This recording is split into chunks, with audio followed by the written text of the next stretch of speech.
That's once you take in the duality of all of these situations. Like our love relationships have the potential to provide us with a lot of happiness and contentment, but they may also be the setting in which we find it the most difficult to communicate in a constructive and effective manner.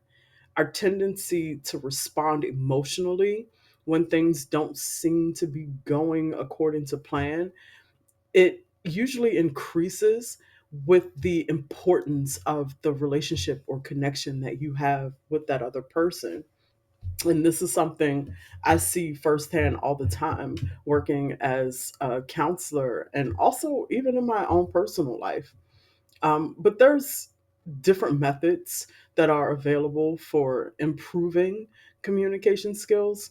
You just have to learn how to seek them out. Like, if you truly want to learn how to be a better communicator within your relationships, then seeking out these methods for learning how to communicate in a healthy way is going to be a goal for you. Marshall Rosenberg's nonviolent communication has a quote that I've always found pretty interesting. And it says, I need blank. And when I feel blank, when you blank. Now, this is a very useful formula, especially when it comes to helping those individuals who find it difficult to speak from a vulnerable position. But as much as we like to use formulas, we have to remember that they are not always accurate in every situation. And this is due to the fact that the words that we speak only make up a very small portion of how we communicate with others. You need to take into account your tone of voice, your facial expressions, and even your body language. All of these things combined convey considerably more about our emotional state than the actual words that we use. So, for this reason, healthy communication styles necessitate that we start from a position of grounding and openness. And this entails calming yourself before you jump into trying to have a conversation to work things out with another person. So we really give some thought to how our emotions are transmitted when there's a great discrepancy between the words that are coming out of our mouths and how we actually feel. So I always like to give a good example. So I'll give you three scenarios and then we'll talk about them. In the first scenario, you get a good restful night's sleep and you wake up, you're smiling, you're happy, you glance over and notice your partner and you're pleased. You're excited for the day ahead, you feel great about your relationship, yourself, your partner, your work. All the things are just good. You look at your partner and you say, "Good morning." In situation number two, your alarm goes off, you are in excruciating pain, you didn't get very much sleep, and you are completely dreading the day that lies ahead of you. Even worse, you realize how annoyed you are when you look over at your partner because now you're thinking about, I don't know, the fight you had the night before or the way the two of you had gone back and forth with each other in the middle of the night because you were in pain and kept tossing and turning trying to get comfortable. But despite how you were feeling about your life, your partner, your pain at that time, you still said good morning. In the third scenario, you feel well when you wake up. You look over at your partner and you are filled with a sense of glee, maybe even a little bit of lust. You become aware of the mutual attraction, and the two of you begin to flirt with each other in hopes that the morning would improve just a little bit more. And you say good morning to your partner. Now, in each scenario, you welcomed your partner with identical phrases. But because you were in a different state of mind in all three, your communication may have been completely different. The tone in which you said good morning, the body language that you displayed when you said good morning. In the first instance, you expressed your happiness at seeing your partner. In the third instance, you indicated that you were interested in having an intimate relationship. And in the second, your partner could tell that you weren't actually glad to see them, all with only two uncomplicated words: good morning. If someone walked up to you and yelled, "I'm sorry," at you in an angry manner, would you believe the apology that they're giving to you? Probably not. When we're having genuine emotions, they're hard to cover up with words because your tone and your body language is going to give you away every time. But more importantly, why would you want to hide how you're truly feeling, especially with someone that you claim to love? Or why would you want someone that you claim to love to hide their feelings from you? In order to have healthy communication, you need to learn how to address your feelings and not cover them up. It does absolutely no good for the relationships that you're trying to maintain with other people if you're always lying about how you are feeling or about how they are making you feel, and so on and so forth. One of the first steps to healthy communication is to take yourself out of defense mode and find the care and compassion that you have for yourself, your partner, your relationship, everything. A more composed reaction is one that we might select to ensure the intended outcome. But how do we go from primitive, reactive state to a wise and compassionate condition?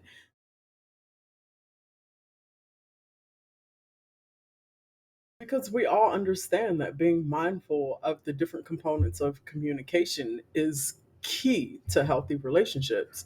We have to always take into account how our reactions are going to affect each conversation that we have. And we do this by understanding not just the desired outcome, but it helps us to keep track of the emotional states of all parties involved before, during, and after you have your interaction. Reactivity must be let go of in order to practice mindful communication. Upon realizing that we could be stuck in a negative reaction, we have to give ourselves this space. This will ensure that we're moving in the direction of improved communication once we come to this realization. So, select your preferred mindfulness technique to safely enter into the present moment. Many find it beneficial to pay attention to the feeling of their breathing, particularly the rhythm of their breath, and allowing themselves to just be calmed by it as a means of securely entering into the present. Some people find it beneficial to shift their attention to a point where the body makes contact with the floor or chair, or concentrate on things that we see around us or noises we might hear in the vicinity, while repeating ideas and emotions in our heads keeps us alert and reactive. It's stopping our thoughts and emotions and bringing us into our bodies, or helping us to feel our senses more. It helps to anchor us in in the here and now, in the present moment, so that our physiology calms and we're not just simply reacting out of an overly emotional state, therefore trampling over any ideas or abilities to make what could be healthy communication into something negative. So Let's look at an example of where a person comes home 45 minutes late from work and their spouse is furious. But the spouse, while they are upset or angry, they can excuse themselves for a bit rather than just launching into an outright tirade the instant that their partner enters into the door. A short conversation with themselves can be very reassuring in that heated moment. They say to themselves, I know I'm upset and I probably have every right to be, but I'm going to take a step back from this to care for my own emotions and calm down before I have this conversation with them. Because 9 times out of 10, there is a valid and logical reason why this person came home 45 minutes late. And me blowing up as soon as they walk into the door is not going to help us get to a positive solution to what feels like a horrible problem. So interesting that you would even bring that up, because that actually leads us to the next technique, which is having self compassion. We don't focus on how we are as individuals enough, in my opinion. After we've established our immediate safety, we need to take care of our emotional requirements. So, what was it that set us off in the first place? And what do we need to get us back to our center? Is it even possible for us to decide to react to ourselves with kindness and wisdom in this current emotional state? I like to believe that unprovoked people are generally kind to others. So there should be a very little issue when affording that same compassion and kindness towards ourselves. So you think about what you would do for a close friend who's going through a similar negative experience as the one that you're currently having. This might help you to have self compassion. Think about what you would say or do for them to help them navigate through the issues, or say or do those same things for yourself. Give yourself the encouragement, give yourself the hug, give yourself the pat on the back, give yourself the positive pep talk. You might also consider what it is that you would like to hear from other people, and then speak those same words to yourself. It makes us feel a lot more comfortable to be vulnerable with others when we take the time to just simply attend to our own needs, especially when we find that we are in the heart of a heated conflict with other people that we truly care about. With compassion, we have the ability to focus on the other person's vulnerability. After taking care of ourselves, we might curiously become vulnerable to that other person. Both losing yourself and the other person's experience is something that we try to avoid. We want to avoid this. And this gives us an opportunity to be able to better relate to them or comprehend them and communicate with them effectively in a healthy way. Could it be that neither one of us really understands where the other person's coming from? We don't understand their background or the experiences that they've lived through, which could be a main point of disconnect in the communication. We start tending to other people's needs by carefully hearing what it is that they have to say. Next, we extend our observation to encompass this individual as a whole. We let our hearts soften in response to others when we are receptive to their life experiences and vulnerabilities. And I think a lot of people drop the ball on this because our innate selfishness says that, well, I've never seen it happen. It's never happened to me. So how could it be possible that it happened to you? You are not opening yourself up to accept the fact that this individual did not live the same experiences that you did, which is why you are having problems effectively communicating with them in a healthy way. Once you've established all of the bases for the situation that you're in and how you want to communicate with one another, you can now start to focus on a course of action towards coming to a solution.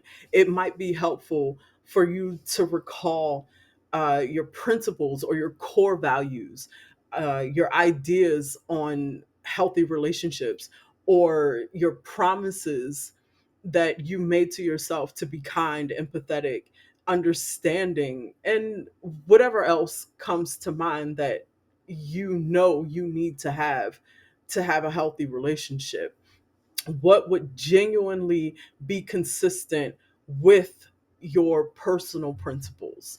We decide to reply in a way that makes sense to us. So here we think about what is genuinely nice. Now, I'm not implying that you have to be a doormat. You just have to walk into this situation with a better attitude.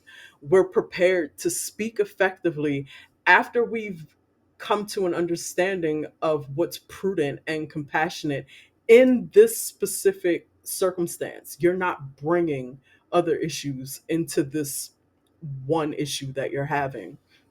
Make the suggestion that you and the other parties involved take some time away from each other. That way, you have the space to gather yourself first, you calm down, maybe even write out the things that you want to address and whatever outcomes you wish to have in this situation. This way, everyone involved will be able to actively listen to one another and constructively participate in a meaningful conversation that's going to end with logical and plausible solutions to whatever the problem was that got you heated in the first place.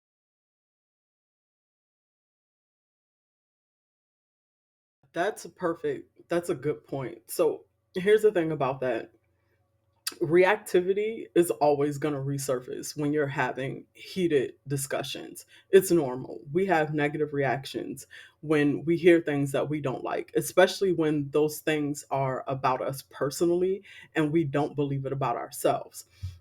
And there's where the four C's of compassion come in. They can assist us in returning to a state that is compassionate, understanding, and more likely to make the person that we're trying to communicate with feel comfortable, allowing them to stay with us in the moment, pay attention, and comprehend, lessening the negative reactions. The first C is centering or awakening the body. This is a good place to take a break. You can pause the conversation for a moment. You can even tell the other parties involved that you need a minute to just step away and you'll come back. That way you can come inside your body, center yourself, and spend a moment focusing on your breathing or whatever source you use as your anchor. Let go of any unnecessary stress that you might be experiencing during the conversation. This leads us to the second C, which is curiosity. You need to be receptive. Take note of what might be causing your annoyance or your anger and rage. Are there any sensitive emotions that require care in this moment where you just received a critique that you don't don't like hearing about yourself? Remain centered and communicate from a vulnerable place. You do this by using the formula that we spoke about earlier. I need blank and I feel blank when you blank. If we use the example that I spoke on before about your partner being 45 minutes late coming home, it might sound like, I need reassurance and I feel ignored when you don't keep me updated on your status. The next C is connection. This is where your heartfelt emotions come in. Even in times of difficulty, never forget that the listener is someone that you love and care about and who loves and cares about you. We're human. We have errors. We all have our own faults. And those faults only become problems when they are ignored. And they have to be ignored to the point that they become habits that negatively affect our lives and the lives of those that we care about. So take the opportunity to really listen to those who love and care about you when they express how your behaviors are affecting the relationships so that you can come together and find solutions or alternative ways of doing things. You have to also remember to steer clear of accusations, blaming, and naming these negative behaviors to the point where you are dismissing whatever positive outcome you're trying to get to. The last C is compassionate deeds. Does the listener need to provide you with anything? In what ways do you feel relieved, at ease, and confident if they accommodate you in this way? Do they even listen to your requests? Will they agree to call when they are or think they're going to be late? Will this call put you at ease? Is it something that you really think is going to help ease the negativity in your relationship? Is the request logical? Does it work for everyone involved?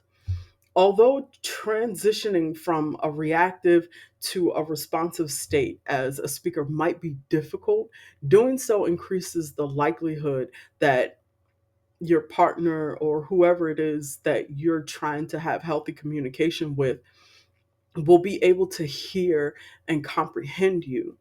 Listening from a compassionate state can often be even more difficult than speaking from one, particularly if the other person is furious with you for something that you did. So, despite how uncomfortable it might seem at first, developing the ability of compassionate listening is very possible. Approaching your talks with the goal of listening to comprehend as opposed to listening to fix the problem is one of the strategies that works really well during heated situations. Your partner is likely to feel valued and cared for, and ultimately, they feel like you understand them when you actively listen to what they have to say and not just spontaneously react to little small things that they say within the conversation. In the end, in terms of compassionate communication, we all have a lot to learn. But in actuality, it all just boils down to how you present yourself to the person or people that you're trying to communicate with. I've witnessed some really well crafted language fall completely flat when spoken from a reactive position. I've also witnessed some really bad language that, when said with kindness and with care, it's well accepted. So while interacting with your partners, your children, your parents, friends, coworkers, whoever, taking the time to practice the 4 C's is really going to help you in the long run. You are going to feel a lot more connected and loved and valued and cared for when you are having healthy communication with other people, even if you disagree on the topic wholeheartedly.